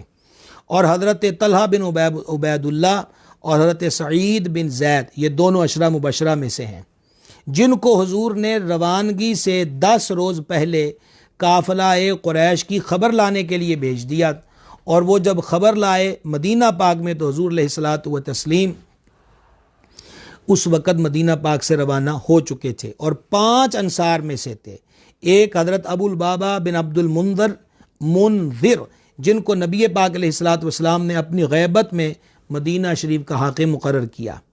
عاصم بن عدی الجلانی جو روحہ سے ضرب شدید کے سبب واپس کر دیے گئے اور مدینہ منورہ کے بالائی آبادی کے حاکم بنائے گئے۔ حارث بن حاتب العمری جن کو حضور علیہ السلام نے وادی روحہ سے کسی خاص کام کے لیے بنو عمر بن عوف کے پاس بھیج دیا، اور ایک حضرت حارث ہیں جو روحہ میں ٹانگ پہ ضرب شدید آنے کے سبب واپس کر دیے گئے، اور ایک حضرت خواد ہیں جو راہ میں ان کی پنڈلی پہ پتھر لگا تھا اور وہ زخمی ہو گئے تھے تو مقام صفرا سے ان کو واپس کر دیا گیا، تو ان کو بھی اس معنی کے اندر بدر والوں میں شمار کیا جاتا ہے۔ احباب ذی وقار، بدر سے سبق یہ حاصل ہوتا ہے کہ ارادے جن کے پختہ ہوں، نظر جن کی خدا پر ہو، تلاطم خیز موجوں سے وہ گھبرایا نہیں کرتے۔ ایمان صادق ہو، جذبہ صادق ہو، اللہ پہ توکل ہو تو پھر وہی ہوتا ہے جو حضرت اقبال نے کہا تھا کہ کافر ہے تو شمشیر پہ کرتا ہے بھروسہ، مومن ہے تو بے تیغ بھی لڑتا ہے سپاہی۔ بدر نے یہ بتا دیا کہ فتح کا انحصار صرف عددی اکثریت پر نہیں ہوتا، بلکہ کافر ہے تو شمشیر پہ کرتا ہے بھروسہ، مومن ہو تو بے تیغ بھی لڑتا ہے سپاہی۔ ایمان کامل ہونا چاہیے، اور ایمان کامل ہو تو ایمان کی طاقت وہ طاقت ہے کہ بڑی بڑی طاقتیں اس کے آگے سرنگوں ہوتی ہیں۔ علامہ اقبال نے کہا تھا قوت عشق سے ہر پست کو بالا کر دے، دہر میں اسم محمد سے اجالا کر دے، کی محمد سے وفا تو نے تو ہم تیرے ہیں، یہ جہاں چیز ہے کیا لوح و قلم تیرے ہیں۔ بدر والوں کا ایمان و یقین یقیناً ہمارے لیے مشعل راہ ہے، اور علامہ اقبال نے یہ اپنے شاعری کے اندر یہ تصور اور یہ سوچ اجاگر کی تھی کہ تم بدر والوں کا ذوق پیدا کر لو، ان جیسا ذوق پیدا کر لو، فرشتے آج بھی قطار در قطار تمہاری مدد کے لیے تیار ہیں اور تمہاری مدد کو اتر سکتے ہیں۔ شہدائے بدر علیہم الرضوان کے بارے میں اولیاء صلحاء میں یہ بات معروف ہے کہ اصحاب بدر کے نام لے کر ان کے وسیلے سے دعا مانگی جائے تو وہ دعا رد نہیں ہوتی، اللہ ان کے وسیلے سے کی گئی دعاؤں کو اپنی بارگاہ میں قبول فرماتا ہے۔ کروڑوں کروڑوں کروڑوں ان گنت رحمتوں برکتوں کا نزول ہو ان پاکوں پر کہ جنہوں نے اپنی جانیں حضور پر نور علیہ الصلوۃ والتسلیم کے نام پر اللہ کی راہ میں قربان کر دیں۔ اللہ ان کے فیض و برکات سے دونوں جہانوں میں مستفید اور مستنیر فرمائے۔ جی سوالات کوئی ہوں جی آج کے؟ تو ابھی میرا خیال ہے کہ سوالات شاید آج ایڈ ہوئے ہیں کہ نہیں ہوئے۔ اس وقت جناب جو حضرات کی زیارت ہو رہی ہے، اسرار جوئیہ صاحب ہیں جناب، ڈاکٹر محمد رفیق صاحب ہیں، محمد بلال، مبشر قادری صاحب ہیں جناب، نور آصف صاحب، زاہد بھائی ہیں جناب فیصل آباد سے، حافظ ابو بکر صاحب ہیں جی، حاجی ملک اکرام صاحب جی، اور محمد میمون اتاری، شبان جٹ صاحب ہیں جناب، خوش آمدید آپ سب کو، مقصود شاہ صاحب ہیں جناب، آپ کو بھی خوش آمدید، محمد اعظم عظیم الوی صاحب ہیں جی،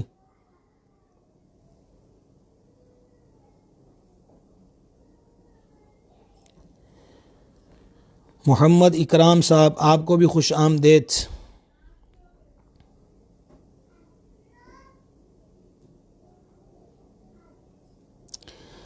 جناب محمد وسیم الحق سید صاحب جی،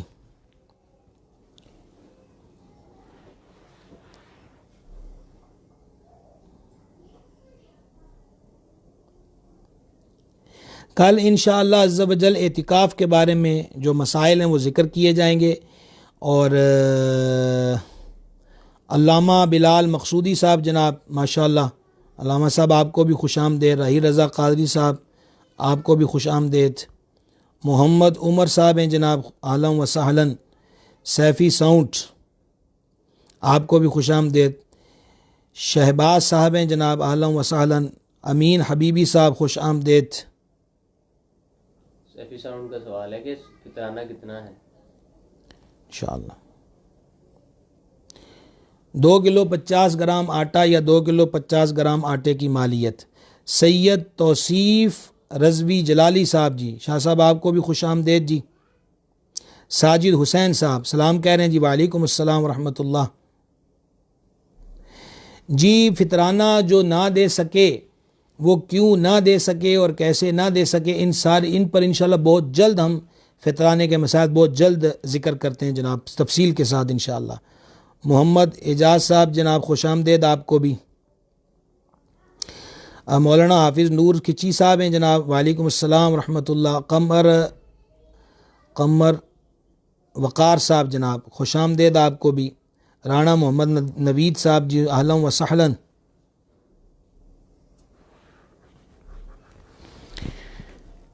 تو خصوصاً لاک ڈاؤن کے سلسلے کے اندر جو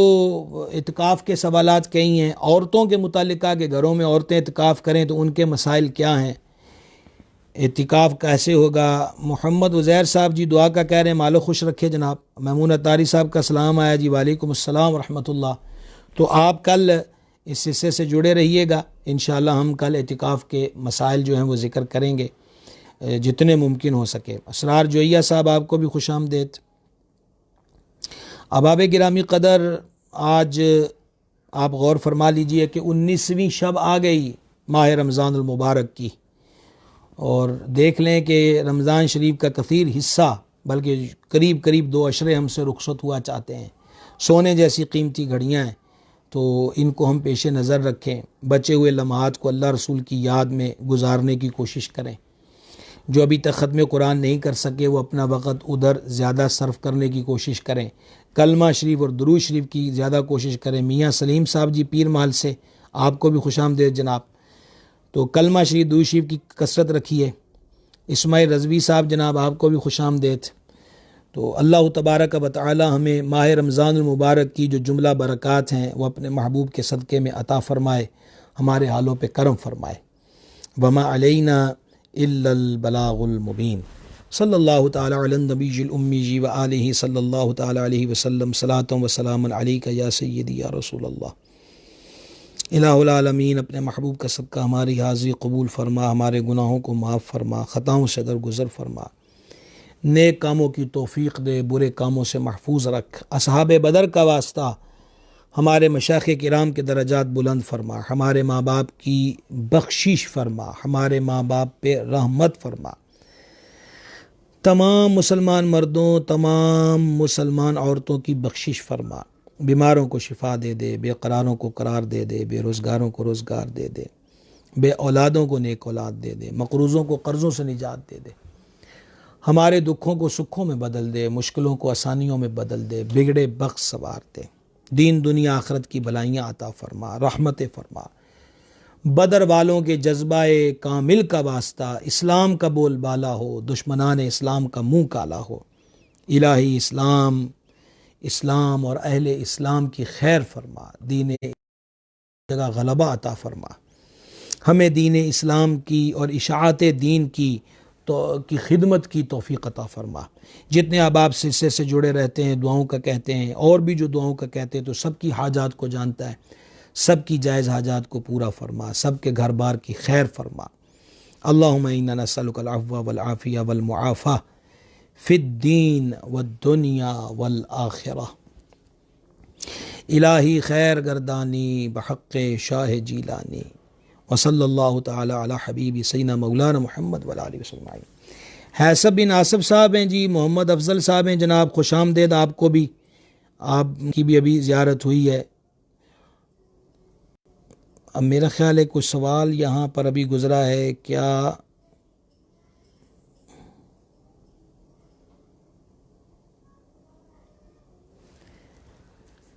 انشاءاللہ عز و جل جی کل شیخ محمد سعید صاحب نظر آ رہے ہیں جی، خوش آمدید آپ کو بھی انشاءاللہ عز و جل۔ کل 10:15 بجے اعتکاف کے فضائل اور مسائل، اعتکاف کے